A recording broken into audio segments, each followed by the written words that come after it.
Bismillahirrahmanirrahim. Assalamualaikum warahmatullahi wabarakatuh. Kita ketemu lagi sama saya, Ibu Eriana Astuti. Kali ini Ibu akan membahas tentang problem formulations. Kita lihat, secara definisi yang didefinisikan oleh UMAS sekarang itu menyatakan bahwa yang dinamakan dengan masalah atau problem itu adalah kondisi di mana terjadi sebuah penyimpangan atau sebuah gap antara kondisi nyata, realitas, terhadap kondisi idealnya atau teorinya. Nah, ini kesenjangan ini dapat terjadi antara kondisi-kondisi fenomena bisnis yang terjadi di lapangan dengan kondisi idealnya atau kesenjangan yang pada peneliti-peneliti terdahulu atau yang disebut dengan research gap, atau kesenjangan yang terjadi pada theoretical atau disebut dengan theoretical gap. Kita lihat, jika untuk kita, mahasiswa S1, kita cukup menggali masalah itu berdasarkan adanya empirical gap saja. Artinya, ini menjadi dasar kita, bijaknya kita untuk merumuskan masalah itu dari keadaan nyata, keadaan di lapangan, di mana terjadi kesenjangan antara kondisi realitas dengan kondisi idealnya. Itu sudah cukup. Jika untuk lanjut ke mahasiswa magister, itu harus ditambahkan dengan research gap yang tidak akan Ibu ulas di sini. Juga untuk mahasiswa doktoral, dia membutuhkan 3 kajian masalah dipandang dari kondisi nyata, lapangan, empirical gap, research gap, dan tentunya dengan theoretical gap. Jadi fokus kita di sini adalah di empirical gap. Selanjutnya, setelah kita menemukan masalah, barulah kita memiliki alasan kuat untuk melakukan sebuah penelitian. Di mana masalah yang kita dapatkan ini, atau masalah yang kita punya, atau masalah yang akan kita selesaikan itu, kita lakukan semacam suatu penyelidikan atau scientific investigations. Jadi penyelidikan secara ilmiah, di mana penyelidikan secara ilmiah ini akan menyelidiki masalah yang kita punya secara organized, sistematik, dan berbasiskan pada data, jadi tidak ngarang begitu. Kemudian sifatnya kritikal dan juga objektif, sehingga ini akan diharapkan untuk mendapatkan sebuah solusi atau jawaban atau penyelesaian terhadap masalah yang kita punya. Kemudian akan kita lakukan, kita cek ulang dengan masalah tersebut apakah sudah menjawab atau tidak. Satu siklus ini disebut dengan suatu penelitian ilmiah. Kita lanjut. Nah, di sini kalau kita lihat, masalah itu harus bersumber. Kalau tadi masalah mahasiswa S1, artinya empirical gap, itu berdasarkan dari data lapangan. Nah, kita harus mendapatkan dulu sumber-sumber data yang terpercaya. Data itu kita dapatkan, berarti kalau empirical gap, datanya berarti dari lapangan yang kita sudah observasi. Barulah kita bisa merumuskan problem atau masalah. Dari masalah yang terdapat, artinya ya, perhatikan di tahap 2 ini problem. Artinya kita harus bisa membaca data.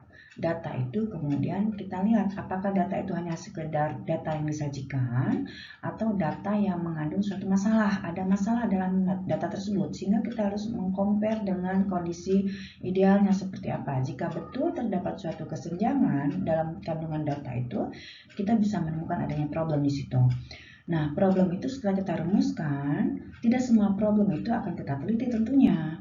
Jadi kita akan merumuskan juga masalah yang yang lebih fokus lagi, disebut dengan research problem, yaitu masalah yang akan kita teliti dalam penelitian kita. Jadi tidak semua masalah besar yang terkandung dalam kondisi nyata itu akan kita semua teliti, habis dong waktunya. Jadi kita harus batasi research problem mana yang akan kita teliti, begitu. Setelah kita mendapatkan research problem, barulah kita harus menguraikan yang disebut dengan research questions. Ini penting, karena pertanyaan-pertanyaan penelitian inilah yang nanti akan melihat kita, membimbing kita, mengarahkan kita untuk melakukan tahapan-tahapan penelitian seperti apa. Sehingga diharapkan nanti penelitian itu akan mendapatkan jawaban atas pertanyaan-pertanyaan penelitian ini. Nah, langkah awal inilah ini menjadi penting. Langkah awal inilah yang seperti ini skemanya. Ini adalah kandungan inti dari bab 1 skripsi kita nanti. Jadi kita harus bisa mempunyai apa yang disebut dengan latar belakang masalah, latar belakang penelitian. Di situ akan muncul data-data fenomena bisnis, kemudian kita merumuskan menjadi problem, kita harus bisa merumuskan research problemnya, sehingga terakhir kita harus bisa menyatakan research questionsnya yang menjadi petunjuk atau arahan kita untuk melakukan tahapan penelitian berikutnya. Kita lanjut ya. Nah, di sini menggambarkan skemanya. Di sini ada 3 sumber tadi ya, empirical gap, research gap, atau theoretical gap. Jika kita adalah mahasiswa S1, kita cukup satu garis saja, empirical gap saja. Kemudian bisa kita temukan problem. Jika dari data yang tersaji memang ada problem. Jika tidak, berarti kita mungkin bisa jadi kurang data yang kita amati atau memang tidak ada masalah di situ. Jadi tidak layak untuk dilakukan penelitian. Jadi ini harus pintar-pintar di sini. Mahasiswa betul-betul harus jeli untuk bisa menentukan mana problemnya. Baru turun jadi research problem yang akan diteliti. Kemudian di sini turun 6.4 bisa turun ke dalam research questions, bisa juga langsung turun ke dalam hipotesis. Nanti tergantung jenis penelitian yang akan kita lakukan. Kalau di kita di creative partnership kita lihat, di creative partnership kita adalah sekolah bisnis ya. Artinya research yang akan kita lakukan, kita bergerak di sini di applied research. Penelitian yang mana kita sebagai si peneliti itu juga melakukan tindakan dalam penelitiannya. Jadi penelitiannya tidak bersifat basic research ya. Bukan penelitian yang dimana kita melakukan penelitian dimana hasilnya nanti menghasilkan suatu solusi berupa kontribusi terhadap pengembangan body of knowledge begitu. Jadi nanti kalau sudah dapat solusi, kita memberikan suatu kontribusi positif untuk the body of the knowledge, kemudian nanti mungkin akan dipublikasikan, nanti itu akan dipakai oleh para pebisnis misalkan. Itu kalau sifatnya basic research. Tapi kalau applied research di sini masuk penelitian terapan, di mana di dalamnya itu ada strategi penelitian berupa action research. Nah, kita akan melakukan action research nantinya. Dalam applied research di sini adalah penelitian yang sifatnya untuk mencari suatu solusi berupa problem solving untuk memecahkan suatu tindakan yang terjadi. Jadi di sini memang tujuannya adalah untuk memecahkan suatu permasalahan yang terjadi yang langsung akan bisa diterapkan untuk diimplementasikan, itu applied research. Nah, kita di CP itu akan membuat sebuah skripsi berdasarkan applied research. Dengan strateginya itu kita membuat sebuah action research di mana kita sebagai pelaku bisnis, sebagai si penyusun skripsi akan melakukan tahapan-tahapan penelitian itu lebih lanjut, tindakan-tindakan yang dilakukan pada bisnis kita untuk melakukan suatu problem solving, nanti akan mendapatkan hasil yang langsung diterapkan dalam bisnis yang kita atau mahasiswa lakukan selama menjalani studi di CP BINUS. Oke, sehingga pada saat kita melakukan applied research, kita tidak membutuhkan hipotesis. Nah, di sini di halaman sebelumnya, kita tadi halaman sebelumnya itu, sehingga kita skip untuk melakukan tidak membahas tentang hipotesis. Kita akan melakukan langkah-langkah apa saja yang dilakukan pada action research. Berikut, di sini gue akan kasih contoh bagaimana kita bisa menarik benang merah sebuah masalah dari keadaan yang terjadi di lapangan. Ini ada fenomena bisnisnya. Jadi kejadian yang terjadi di lapangan, di bisnis kita, di bisnis AA Teteh yang sudah dibangun, itu misalkan tercatat dalam 2 tahun terakhir, tahun 2018 dan 2019 per kuartal 1, 2, 3, dan 4, setiap 3 bulan catat jualnya berapa, hasil penjualannya berapa, bulan berikutnya kuartal ketiga hasilnya berapa, sampai seterusnya dalam 2 tahun terakhir. Nah, ini data sales ini yang disebut dengan data kenyataan. Data di lapangan terjadinya seperti ini. Kalau kita lihat bisnis fenomena bisnis yang terjadi di bisnis kita itu adalah terjadinya penurunan data-data penjualan yang terus menerus selama 2 tahun terakhir. Apakah ini menjadi masalah untuk bisnis kita? Nah, di sini harus cermat-cermat mahasiswa. Jadi tidak bisa semua fenomena bisnis itu begitu ditemukan langsung happy gitu. Ini masalah. Tidak begitu.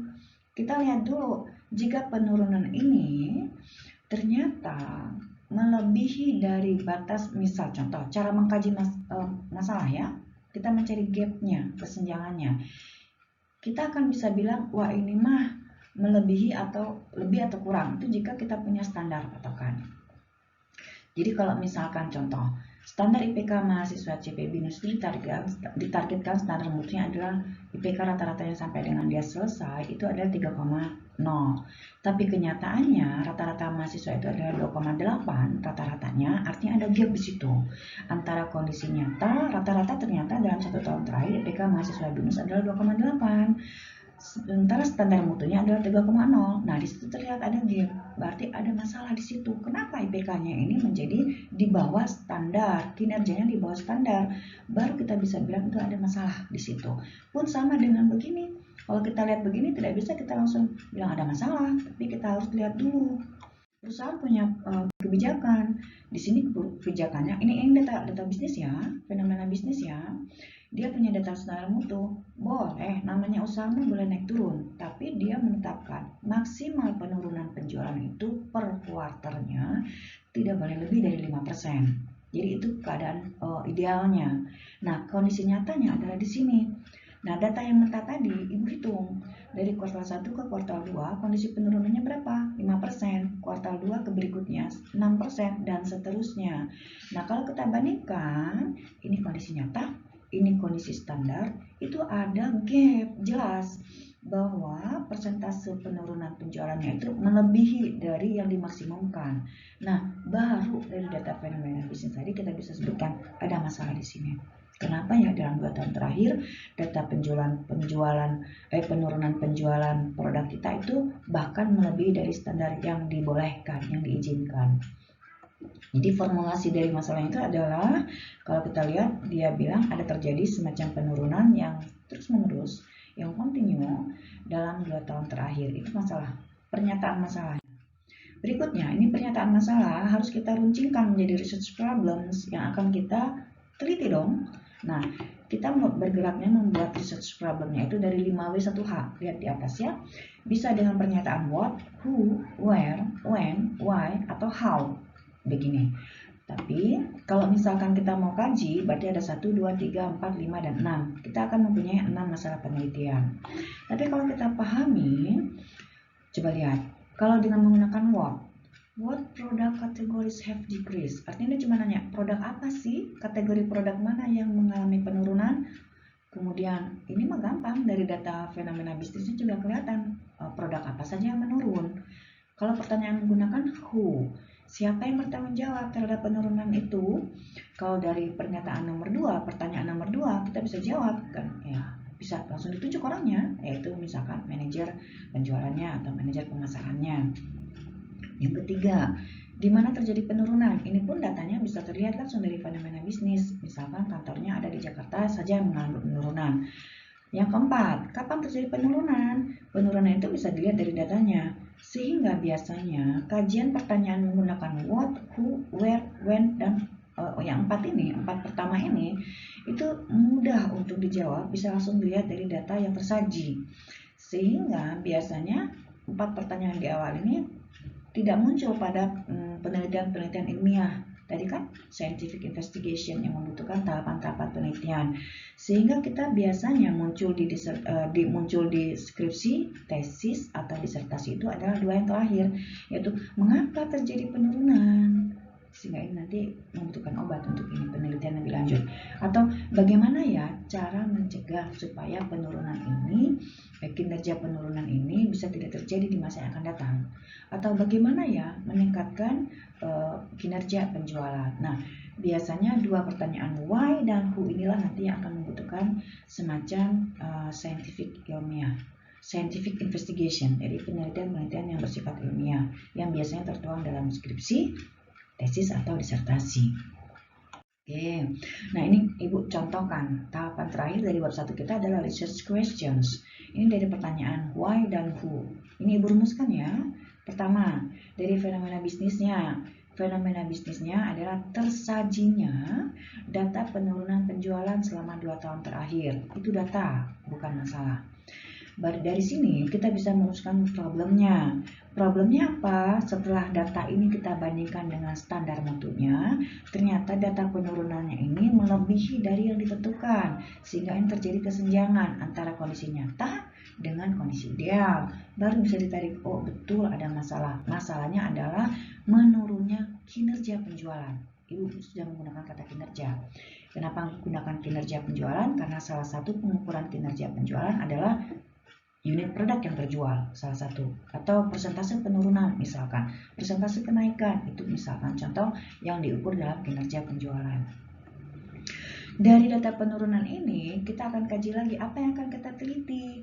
Yang kita teliti adalah misalkan mengapa bisa terjadi penurunan, atau bagaimana cara meningkatkan kinerja penjualan perusahaan atau bisnis ABC. Nah, itu adalah pertanyaan yang sekiranya membutuhkan scientific investigations.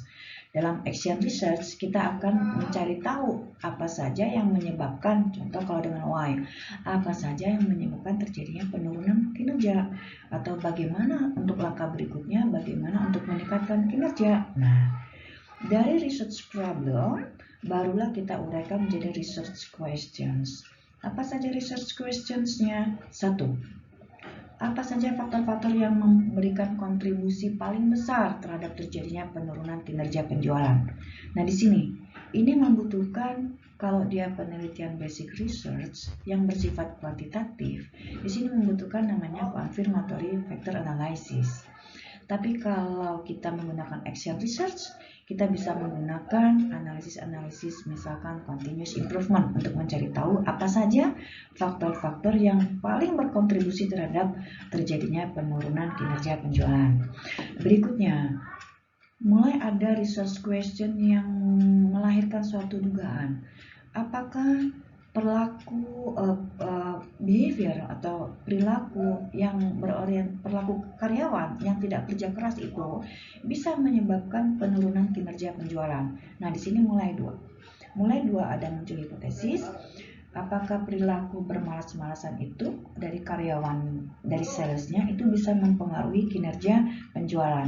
Nah, jika kita melakukan research question dengan menguji atau dengan menampilkan suatu hipotesis, biasanya kita menggunakan basic research di sini.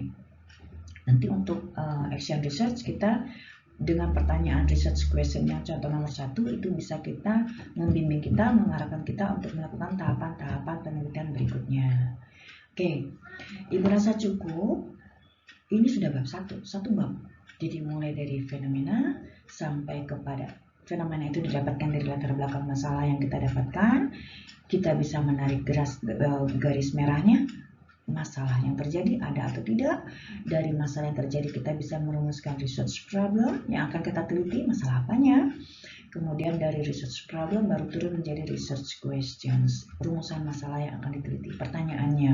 Nah, dari sinilah Anda, AA, Teteh bisa meneruskan ke bab 2, 3, dan 4, dan seterusnya.